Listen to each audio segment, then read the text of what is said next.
దేవుని వాక్యము యొక్క పాఠము.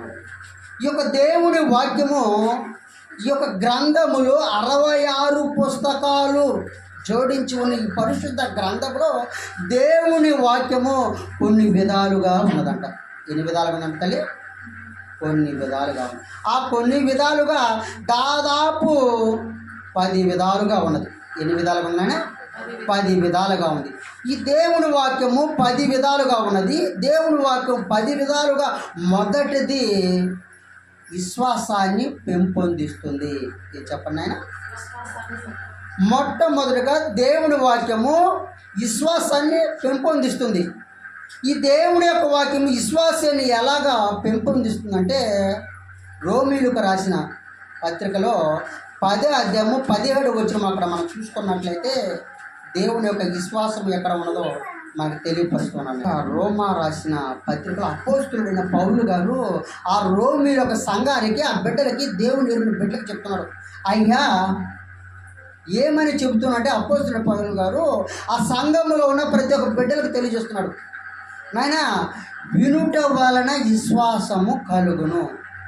ఎలాగ కలుగునంటే, దేవుని యొక్క మాటలు వింటేనే, దేవుని వాక్యమును మీరు చదివితేనే. ఈ యొక్క బోధకులు దేవుని యొక్క వాక్యమును బోధిస్తున్నా, దేవుని యొక్క వాక్యమును ప్రతినిత్యం మీరు చదువుతూ ఉన్నా, అది కూడా ఎలా ఉన్నాయినా క్రీస్తును గూర్చిన విషయములు మాత్రం. ఎలానైనా ఇంతలే క్రీస్తును గూర్చిన విషయములు మీరు వింటేనంట ఏం కలుగును తల్లి? విశ్వాసము కలుగునని. ఆనాడు అపోస్తలుడైన పౌలు గారు చెప్పిన విధంగా ఆయన చరిత్ర వింటే చాలా. ఆయన 3 సువార్తలు ప్రకటించాడు.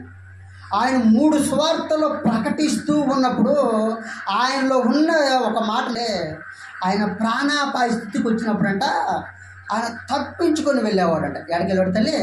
ప్రాణాపాయ స్థితి వచ్చింది అనుకో. ఇప్పుడు సపోజు ఈ గ్రామమునకు వచ్చాడు, దేవుడి సువార్త ప్రకటిస్తూ ఉన్నాడు. ప్రకటిస్తున్నప్పుడు నేను ఇంకా ఇన్ని ఆత్మలైన కొన్ని ఆత్మలైన దేవుని యొద్ద పెట్టాలని ఆశ కలిగిన ప్రాణము గలవాడు మన అపోస్తలుడైన పౌలు గారు. ఆయనకున్న దృఢ సంకల్పం బట్టి ఈరోజు అంటున్నాడు దేవుడు, నమ్ముట వలన విశ్వాసము కలుగు. ఆ విశ్వాసము క్రీస్తును గూర్చిన మాట అయితే విశ్వాసము కలుగును. అపోస్తలుడైన పౌలు గారు ప్రతి ఒక్కరికి దేవుని యొక్క మాటను చెప్పి ప్రతి ఒక్కరి పట్ల విశ్వాసము కలిగేటట్టు చేశాడు. ఈరోజు నువ్వు విశ్వాసము కలిగి ఉంటావనైనా?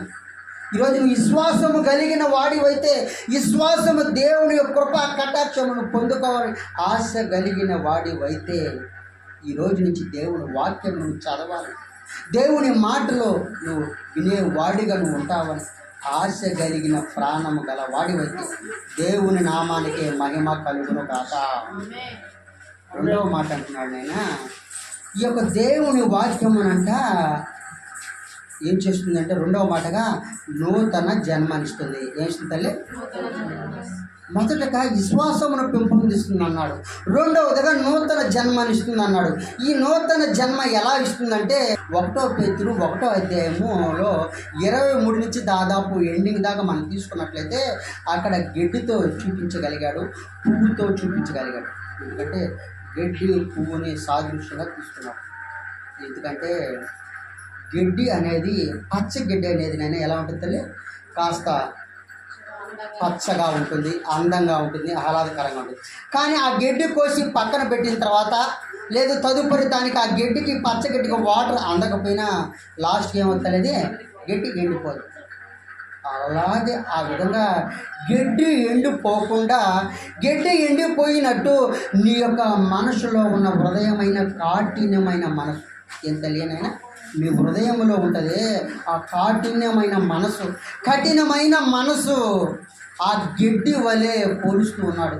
ఒకవేళ గిడ్డి వాడిపోయినట్లు మీ కఠినమైన మనసు ఉన్నట్లయితే. రెండవది అంటున్నాడు, చెట్టుకు పువ్వు పూస్తుంది. ఆ పువ్వు ఆ చెట్టుకున్నంత చేపే సువాసన ఎదలు జల్లుతుంది. ఆ పువ్వు వికసిస్తుంది. ఆ యొక్క పువ్వును చూడగానే చక్కగా ఆహ్లాదకరంగా ఉంటుంది.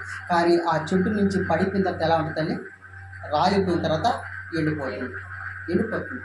అదేవిధంగా వాక్యానుసారంగా తెలియజేస్తుంది. ఆ పేతురులు అంటున్నమాట, గడ్డి వలె నీ మనస్సును నిండిపోయేటట్టు చేసుకోకు. పువ్వు వలె రాలిపోయిన విధముగా నీ మనస్సుని, హృదయమైన కఠినమైన మనస్సుని నువ్వేం చేయాలి? ఏం చేసుకోవాలి? నలిపి వేసుకోవాలి, అణిచి వేసుకోవాలి. ఫైనల్గా అంటూ ఉన్నాడు, చిగురింపబడేటట్లు నువ్వు చేసుకోవాలి. ఎలాగంటే నూతన జన్మనిచ్చే విధముగా ఉండాలి. ఎలా ఉండాలి తల్లి? దేవుని వాక్యమును విన్నప్పుడు ఎలా ఉండాలంటే నీ యొక్క హృదయమును ఎలా ఉండాలి తల్లి? నూతన జన్మ. ఎలాగైతే ఆ బిడ్డ, పసిబిడ్డ తల్లి గర్భం నుంచి వచ్చిన తర్వాత ఆ బిడ్డను చూస్తే తల్లి ఎలా సంతోషపడుతుందో, తండ్రి ఎలా సంతోషపడతాడో, తన బంధువులు అందరూ ఆ బిడ్డను చూసి ఎలా సంతోషపడతాడో, ఆ బిడ్డ నూతనంగా ఈ యొక్క లోకంలో పడినప్పుడు ఆ యొక్క అందరి కళ్ళల్లో ఆనందం కలుగుతుందా లేదైనా? అదేవిధంగా దేవుని వాక్యం అంట నూతన జన్మనిచ్చేదిగా ఉంటుంది. ఎలా ఉంటుంది? నూతన జన్మనిచ్చేదిగా ఉంటుంది. ఇది ఎలా ఉంటుందంటే నాయన, ప్రతి నిత్యము దేవుని వాక్యం చదివితే, దేవుని యొక్క బోధకుడు ఎవరైనా సరే దేవుని వాక్యమును చెబుతూ ఉన్నప్పుడు కనీసము నువ్వు ఓపిక కలిగి వినిన వాడివైతే నూతన జన్మనిచ్చేటట్టుగా ఈ యొక్క వాక్యం ఉంటుందండి. 3వ గంట దేవుని వాక్యమునైనా ఏం చేస్తుంది? 3వ వాక్యం అంటే నైనా నిరీక్షణిస్తుంది. ఏనైనా దేవుని వాక్యము నిరీక్షణిస్తుంది. ఇది ఎలా నిరీక్షణిస్తుందో ఒకసారి రోమీయులకు రాసిన పత్రికలో మనం చూసుకున్నట్లయితే రోమా 15:4 ఇక్కడ దేవుని వాక్యము 3 విషయాలుగా తెలియపరిచాడు ఆయన. ఇక్కడ దేవుని వాక్యం అంటే దేవుని యొక్క బోధ వినుట వల్లనంట, ఆయన వాక్యమును వినుట వల్లనంట మొట్టమొదటగా ఏమి కలుగునంటే పైన వచ్చిన మనకు తెలియపరుస్తున్నాడు. ఏలయనగా ఓర్పు వలన. మొదట ఆయన బోధ వింటే ఏమొస్తుంది? ఫస్ట్ ఓర్పు వస్తుంది. దేవుని వాక్యము నువ్వు చదివినట్లయితే, దేవుని వాక్యమును బోధిస్తున్నప్పుడు నువ్వు వినుట వలన దేవుని వాక్యమును నీలో ఉంచుకున్నట్లయితే మొట్టమొదటగా ఓర్పు కలుగుతుంది. దేవుని వాక్యము నువ్వు చదివినట్లయితే, దేవుని వాక్యము నువ్వు విన్నట్లయితే, అనుసరించినట్లయితే నిరీక్షణ కలిగేటట్టుగా చేస్తాడు. ఏం చేస్తారు తల్లి? ఏమైనా ఆడంటున్నాడు, ఏలయనగా మొట్టమొదటిగా ఆయన బోధ వల్ల ఏం చేస్తుంది? ఓర్పు కలుగును. 2వదిగానైనా దాని కిందనైనా 2వదిగా ఆయన లేఖనముల వలన, లేఖనముల వలన, ఆదరణ వలన. చాలా 2వ మాట ఏం తల్లినైనా? ఆయన యొక్క బోధలు, ఆయన వాక్యములు చదివితే ఆదరణ కలుగుతుంది. ఏం తెలియదునైనా? ఆదరణ కలుగును. మొట్టమొదటిగా ఓర్పు కలుగును, 2వదిగా ఆదరణ కలుగును, 3వదిగానైనా ఆడేం చెప్తున్నాడు? నిరీక్షణ కలుగును. ఏం తల్లి? ఏనైనా 3వది నిరీక్షణ కలుగును. ఎందువల్ల?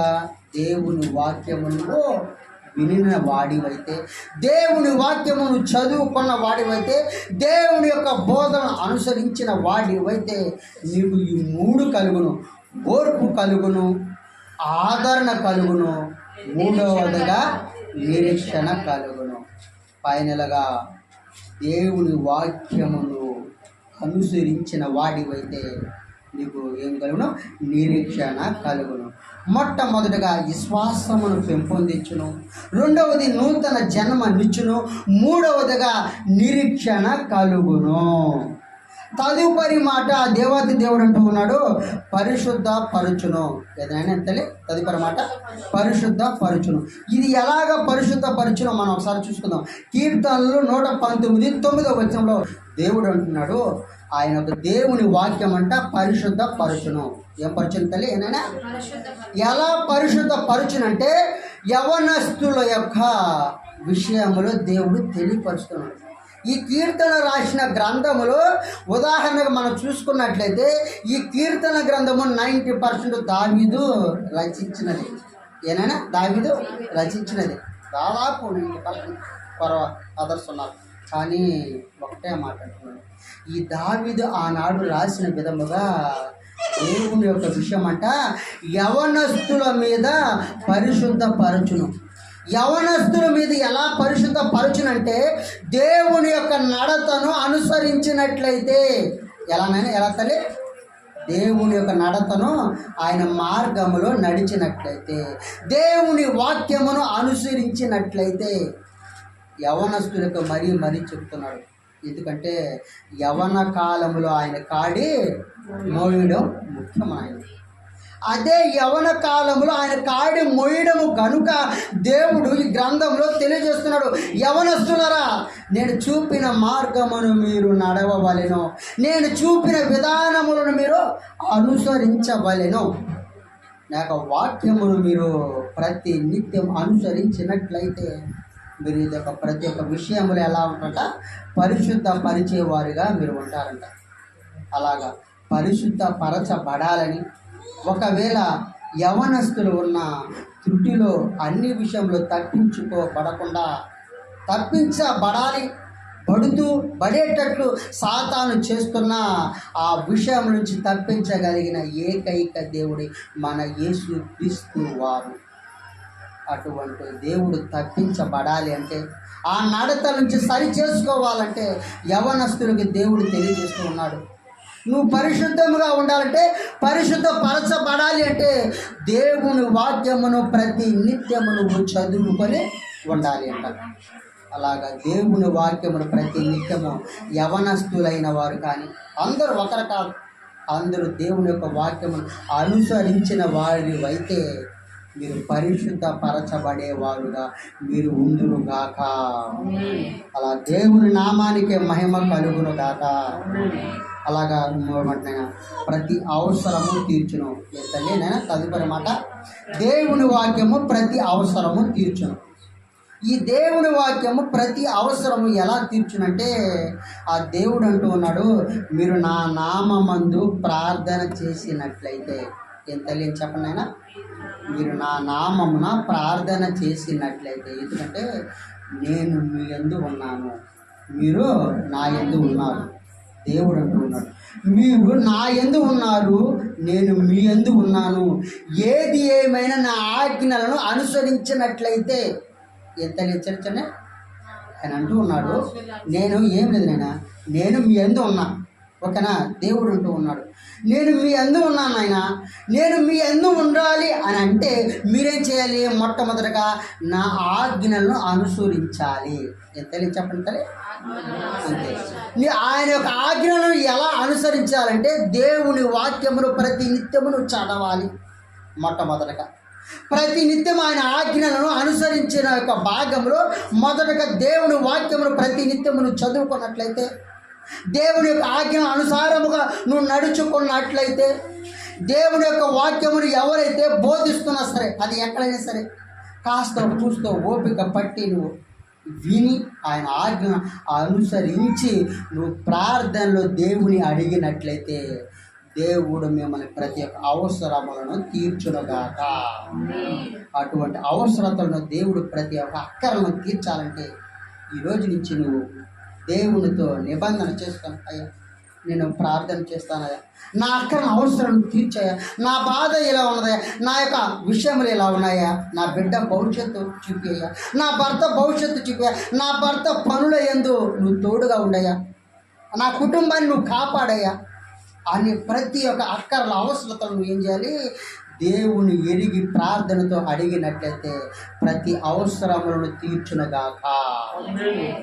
అటువంటి ఆశ కలిగినగాడు అయితే, ఆశ కలిగి దేవుని ఈ నిత్యము ఈ క్షణం నుంచి వేడుకుంటావని దేవుని ఎందుకు ప్రార్థన చేస్తూ ఉన్నంత సమయంలో ప్రతి ఒక్క అక్కర్ల అవసరతలను దేవాది దేవుడు విని మీ అవసరం తీర్చునగాక. అలాగా తదుపరి మాట అంటున్నాను నేను, విశేష జ్ఞానమునిచ్చును. ఎంతలేదు తర్వాత మాట, దేవుని వాక్యము విశేష జ్ఞానం ఇచ్చును. ఈ విశేషమైన జ్ఞానము దేవుడు ఎలా ఇచ్చునో గ్రంథములో మనకి తెలియపరుస్తున్నాడు. దేవుని యొక్క వాక్యం అంట విశేషమైన జ్ఞానం ఇచ్చును.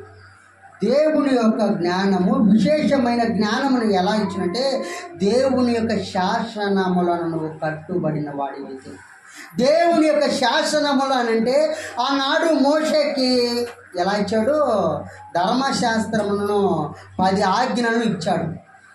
తదుపరి ఆ యొక్క శాసనములను ఆజ్ఞలను దేవాది దేవుడు యేసు ప్రభు వారు రాగానే ఆ శాసనంలో కొట్టివేయబడింది. ఎంతలే అంతేనా? ఆనాడు ఆ శాసనములు కానీ అనుసరిస్తే ప్రతి ఒక్కరూ ఏదో ఒక దాంట్లో ఇరుక్కున్నవారు మొత్తం. అంతే కదా తల్లి? ఎంతనైనా. ఎందుకంటే ఇప్పుడు ప్రజెంట్ మనం చూసుకున్నట్లయితే దుబాయ్ కంట్రీస్ వాటి కానీ చూసుకున్నట్లయితే అయ్యే శాస్త్రం అనుసరిస్తారు. ఎందుకంటే ఎవరైనా తప్పు చేస్తే చెయ్యికి చెయ్యి, కాలుకి కాలు, ప్రతి దానికి ఏదైతే తప్పు చేస్తారో ప్రతి దానికి దానికి తగ్గట్టు ఆడ శిక్ష ఉంటుంది. కానీ దేవుడు అంటున్నాడు, అటువంటి శాసనముల ద్వారా నేను మిమ్మల్ని తప్పించి ఇప్పుడు నేనిచ్చే శాసనములు ఏంటంటే నేను పొందుపరిచిన ఈ యొక్క పరిశుద్ధ గ్రంథము 66 పుస్తకాలు కలిగిన ఈ బైబిల్ గ్రంథం అనే దాంట్లో శాసనములను నువ్వు విన్నట్లయితే ఆ శాసనములను నువ్వు అనుసరించి ఆ వాక్యమును ప్రతి నిత్యం అనుసరించిన వాటివైతే నీవేం చేస్తావు? దేవుడు ఏం చేస్తాడో ఏం చేస్తాడు? విశేషమైన జ్ఞానమును నీకు అందిస్తూ ఉంటాడు. ఈరోజు దేవుని యొక్క శాసనములు కలిగిన వాక్యమును అనుసరిస్తూ ఉండిన వాటివైతే నీకేం చేస్తాడంటే విశేషమైన జ్ఞానము నీకు అందించును కాక. ఈ విశేషమైన జ్ఞానం అంటే ఒక్కోసారి మనం అంటాము పెద్దలు కూడా ఏమో తెలివి ఉందనుకుంటాం. ఏమనుకుంటారే? పెద్దల యొక్క మాటలు కానీ వాళ్ళ మాటలు తీరు కానీ వాళ్ళు మాట్లాడుతున్నప్పుడు చాలా విషయాలు కూడా మనం గ్రహించినట్లయితే దాంట్లో చాలా అర్థం ఉంటుంది. పెద్దల మాట సత్యమాట అంటారు. ఎందుకంటే వాళ్ళ యొక్క మాట అనుసారంగా వచ్చిన మాటలు ఏంటంటే ప్రతి ఒక్క విషయంలో వాళ్ళు అనుభవపూర్వకంగా చెప్పిన మాటలనైనా సింపుల్గా చెప్పాలంటే అలాగా ఆడ అంటున్నాడు. దాని కిందకి వెళితే మనకి ఆడ చెబుతూ ఉన్నాడు పెద్దల మాటలు కూడా పెద్దలకున్నంత జ్ఞానాన్ని కూడా మనకి దేవుడికి వాక్యానుసారంగా వెళ్ళినట్లయితే ఆ యొక్క శాస్త్రము వాక్యము అనుసరించినట్లయితే వాళ్ళకు కలిగిన జ్ఞానము కంటే మనకి విశేషమైన జ్ఞానమును ఆ దేవుడు ఏం చేస్తాడైనా ఆ విశేషమైన జ్ఞానమును దేవుడు మనకు అందిస్తూ ఉన్నాడు. అలాగే లాస్ట్గానైనా దేవుని వాక్యం అంట సాతాన్ని జయింపజేస్తుంది. నాయన దేవుని వాక్యం అంటుంది తదుపరి మాటనైనా సాతాన్ని జయింపజేస్తుంది. దేవుని వాక్యం సాతాన్ని ఎలా జయింపజేస్తుంది అంటే యేసు ప్రభువారు కూడా సాతాన్ని చేసింది ఈ రాళ్ళను రొట్టెలుగా చేసుకో, ఈ దేవాలయం దగ్గర తీసుకెళ్ళి అక్కడి నుంచి ఇక్కడ ఊరుకు, అది నానా విధాలుగా తల్లి నాయన ఏం చేసింది? ఆయన సాతాను ఏం చేసింది? యేసు ప్రభువారిని బాధ పెట్టింది. కానీ దేవుని యొక్క మాట తీరు ఒకే ఒక మాటలో ఆయన ఏమన్నాడో సాతానా ఇక్కడి నుంచి నువ్వు వెళ్ళిపో అన్నాడు. అంతే ఒకటే ఒక మాటలో దేవుని యొక్క నోటి మాట ద్వారా రాగానే సాతాను కదిలించబడ్డది, సాతాను వెళ్ళిపోయినది. ఈరోజు నాయన మీకు చెబుతూ ఉన్నాడు సాతాను యొక్క గద్దించిన విధంగా ఈరోజు నువ్వు కూడా గద్దించాలంటే మొట్టమొదటికన్నా దేవుని వాక్యం చదువుకో. రెండవదిగా ప్రార్థన చేసినట్లయితే దేవుని యొక్క నామము ద్వారా నువ్వు కదిలించబడేటట్లు చేసినట్లయితే యేసు నామములో సాతాను క్రియలు తొలగిపోవునుగాక అనగానే యొక్క మాట తీరు ప్రకారంగా సాతానుని ఓడించగలిగేవాడుగా ఉంటావు. ఎందుకంటే దేవుని వాక్యమును అనుసరించేవాడు అయితే. అలాగే లాస్ట్గా నేను అంటున్నాడు దేవుని యొక్క వాక్యము ద్వారా సాతాన్ని జయించిన విధముగా తదుపరి మాట అంటున్నాడు నాయన సత్యములోనికి నడిపిస్తుంది. ఏది నాయన తల్లి? దేవుని వాక్యము సత్యములోనికి నడిపిస్తుంది నాయన. ఏం లేదు తల్లి, నువ్వు దేవుని వాక్యము ప్రతి నిత్యము చదువుకున్నట్లయితే నీ యొక్క ఒడిదుడుకులని దేవాది దేవుడు సరిదిద్ది ఈ యొక్క అనాలోచన నుంచి ఏదైనా ఆలోచన నుంచి ఏదైనా సంథింగ్ ఉన్నట్లయితే నువ్వు సత్యములో ఎలా నడవాలి, ఎలా నడుచుకోవాలి, ఎలా ఉండాలి అని దేవుని వాక్యము నిన్ను సత్యములోనికి నడిపించేటట్లుగా చేస్తుంది. అలాగే లాస్ట్గా నేను చివరిగా ఆయన అంటూ ఉన్నాడు దేవుని వాక్యము సత్యములోనికి నడిపించేదే కాకుండా ఆయన మార్గములను నడిపిస్తుందట. ఏం చేస్తుందంటే మార్గముల నుంచి నడిపిస్తుంది. ఎలాంటి మార్గములు అంటే నీతి మార్గములను నడిపించును. ఏం తెలియదని చెప్పనైనా దేవుని వాక్యము చివరగా దాదాపు తీసుకుని వచ్చినట్టయితే దేవుని వాక్యం అంట నీతి మార్గములోకి వెళ్ళేటట్టు నడిపిస్తూ ఉన్నది. దేవుని వాక్యం నీతి మార్గములు ఎలా నడిపిస్తుందంటే, ప్రతి నిత్యం ఆయన వాక్యమును నువ్వు ధ్యానించిన వాడివైతే, ఆయన వాక్యమును అనుసరించిన వాడివైతే, ఆయన మార్గంలో నువ్వు వెళ్ళినట్లయితే, నేనే సత్యమును జీవమును మార్గమునై ఉన్నాడు అన్నాడు యేసు ప్రభువు. ఆ విధంగా ఆయనే సత్యమని, ఆయనే జీవమని, ఆయనే నాకు మార్గమును చూపించే వాడని నువ్వు తలుచుకొని నిజముగా ఆయన వైపు ఆనుకున్న వాడివైతే, నిన్ను సత్య మార్గంలోనికి నడిపించి, నీతి మార్గంలో నిన్ను నడిపించి ఇట్లు నిన్ను చేయునుగాక. లాస్ట్గానైనా దేవుని మాట అంటానైనా సంతోషాన్ని ఇస్తుంది. ఎంతలే దేవుని వాక్యము ఎలా సంతోషాన్ని ఇస్తుందంటే, ఇర్మియా రాసిన ఒక 15వ అధ్యాయము 16వ వచనంలో మనం చూసుకున్నట్లయితే, దేవుడు ఆయన ఎలా సంతోషాన్ని ఇస్తుందంటే, ఈ యొక్క దేవుని వాక్యం ఎలా సంతోషాన్ని ఇస్తుందంటే, దేవుని యొక్క మాటలు వినినట్లయితే, ఎంతలేనైనా దేవుని మాటలు నువ్వు వినినట్లయితే, ఆయన వాక్యము ఆయన మాటలు దొరకడమే అరుదు. ఏం తల్లి ఏనైనా ఆదివార దినమున క్రమశిక్షణగా ఆరాధన కార్యక్రమానికి వెళ్ళగలుగుతున్నావా? ఏడన్నా కూడికలు జరిగినప్పుడు నువ్వు క్రమశిక్షణగా వెళ్తున్నావా? ఆయన మాటలు, ఆయన వాక్యములు, ఆయన విషయంలో దొరకడం అరుదు. ఎందుకంటే ఎక్కువగా ఈ సమాజంలో చెడిపోయేవారు ఎక్కువ, చెడేవారు ఎక్కువ. అంతే కదా నాయన? అందుకని అంటున్నాడు, నా మాటలు దొరకట అరుదు నాయన. అలా నా మాటలు దొరకడం అరుదు. కానీ నువ్వు అరుదుగా ఉన్నప్పుడే నువ్వు విస్తారముగా నీకు దొరకాలంటే ఏం చేయాలి తల్లి? ఏం చేయాలైనా దేవుని వాక్యమును చదువుకున్నట్లయితే, దేవుని వాక్యమును అనుసరించినట్లయితే, నీకు ఎల్లకాలము నీకు శాంతి, సమాధానము, ఆనందము నేను నీకు కలుగజేస్తాను. ఏ తల్లి ఏనా? ఈ విధంగా అంటున్నాడు దేవుడు ఫైనల్గా. ఎందుకంటే దేవుని వాక్యం అంట మొట్టమొదటగా ఆయన మాటలు దొరకడమే అరుదు. ఆ అరుదు కాబట్టి నువ్వు ఆ అరుదైనప్పుడు నువ్వు ఏం చేస్తావంటే, నీ బాధలు, నీ కష్టాలు, నీ దుఃఖములు, యాతనలు పడుతూ ఉన్నప్పుడు ఆయన వాక్యమును ఒకసారి గ్రంథమును తీసి చదువుకొని తదుపరి ప్రార్థన చేసుకుని, అయ్యా నీ యందు నేను కొనియాడదగుతున్నానయ్యా, నా బాధలు, నా కష్టములు ఇలా ఉన్నాయ్యా, నేను ప్రార్థనతో నేను మొరపెడుతూ ఉన్నాను, నాకు సంతోషాన్ని, ఆనందాన్ని నువ్వు చేస్తావని ఆశపడి ఉన్నట్లయితే దేవుని నామానికి మహిమ కలుగునగాక. అలాగే కూర్చున్న బిడ్డలకి, ఈ ఛానల్ ద్వారా వీక్షిస్తున్న బిడ్డలకు కూడా దేవుని వాక్యం చివరగా సంతోషాన్ని కలుగజేసుకున్నది.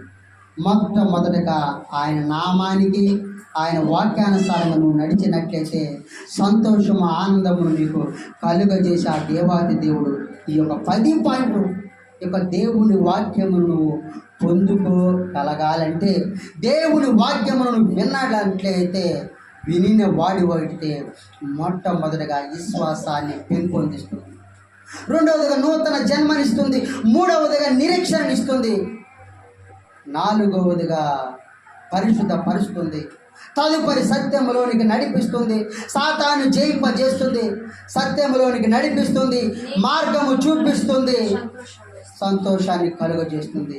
ఇన్ని విధాలుగా దాదాపు 10 మాటలు దేవుని వాక్యమును నువ్వు అనుసరించి, దేవుని వాక్యము నువ్వు చదువుకున్నట్లయితే, దేవుని యొక్క ఆజ్ఞను అనుసరించిన వాడివైతే, దేవుడు ఈ రోజు నుంచే నీ జీవితంలో ఎన్నో మేలులు ఆయన ద్వారా నువ్వు పొందుగాక.